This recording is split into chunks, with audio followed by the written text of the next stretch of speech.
Blue Lock chapter 306, chapter dibuka, kita melihat keseharian Nagi lagi. Terlihat kelas baru selesai dan mereka akan pulang sekolah, sementara Nagi seperti baru bangun tidur. Nagi menjalani hari-harinya penuh malas, dia juga melihat anak-anak bermain sepak bola, tapi Nagi terlihat tidak tertarik sama sekali untuk ikut bermain. Dia terus ke tempat parkir sepeda dan pulang. Nagi mulai berpikir apakah dia akan selalu seperti ini selamanya sampai mati? Nagi melanjutkan, mungkin aku tidak akan pernah bersemangat lagi. Dia juga terlihat malas untuk mengayuh sepedanya. Dalam hati Nagi mengatakan, aku benci ini, aku ingin kembali. Dia terlihat kembali mengencangkan sepedanya. Dia berpikir untuk kembali ke Blue Lock. Dan benar, Nagi kembali ke tempat Blue Lock di sana, sendirian menggunakan sepeda. Nagi berkata dalam hatinya, aku ingin bertemu versi diriku yang penuh gairah itu lagi. Nagi memberanikan diri mengetok pintu Blue Lock seperti orang pengemis. Nagi berkata, permisi, tolong buka pintunya, tolong biarkan aku masuk, beri aku kesempatan untuk bertarung di Blue Lock sekali lagi saja. Terlihat tidak ada respon sama sekali dari Blue Lock, lalu Nagi pergi dan mengatakan, aku akan kembali lagi.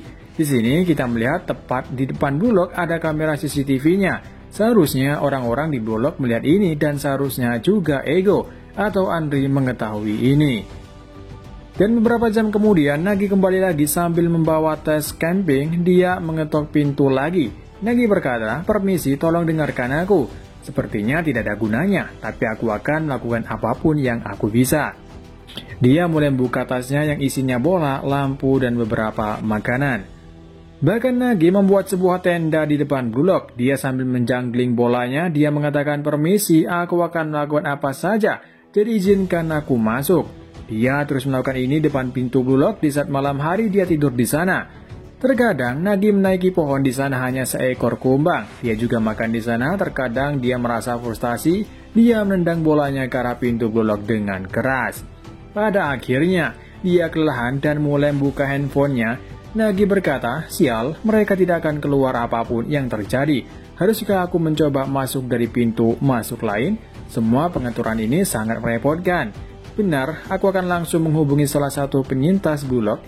Mungkin aku bisa minta Ego-san untuk menghubungkanku. Seharusnya aku menyadari lebih awal siapa yang harus aku hubungi.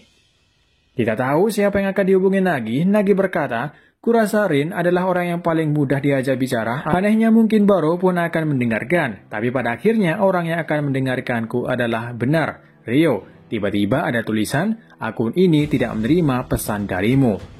Tak lama kemudian ada suara dari Blue Lock, itu suara Andri. Andri mengatakan ini adalah properti pribadi. Nagi terkejut akhirnya ada yang mendengarnya. Andri melanjutkan, kehadiran lebih jauh akan dianggap sebagai pelanggaran. Aku akan melaporkan ke polisi, silakan segera pergi dari sini. Andri melanjutkan lagi, kau tidak ada lagi hubungannya dengan Blue Lock, Anda sekarang hanyalah orang asing. Nagi menjawab, kurasa begitu. Tatapan Nagi mulai kosong dan hujan mulai turun. Seakan-akan ini tidak diterima begitu saja oleh Nagi. Nagi mulai berdiri dan menutup wajahnya. Dia mengingat dan momen saat Nagi pergi atau keluar dari Blue Lock dengan kepala tegak tanpa menangis sedikit pun. Dia berkata lagi, apa yang sebenarnya aku lakukan? Setelah mengatakan semua itu, aku hanya menangis sendirian, sakit sekali. Sangat menyedihkan, menjijikan. Apakah aku benar-benar berpikir seperti, mungkin jika aku minta, aku akan mendapatkan satu kesempatan lagi? Nagi melanjutkan, kau galah. Kau tahu itu kan? Ini sudah berakhir untukmu. Dan terlebih lagi, kau mencoba mengendalikan Rio lagi. Itu benar-benar menjijikan. Semua orang sudah melupakanmu, aku tahu, tapi tetap saja. Nagi mulai marah, dia menendang bolanya sangat keras. Nagi mengatakan, aku tidak ingin mengerti.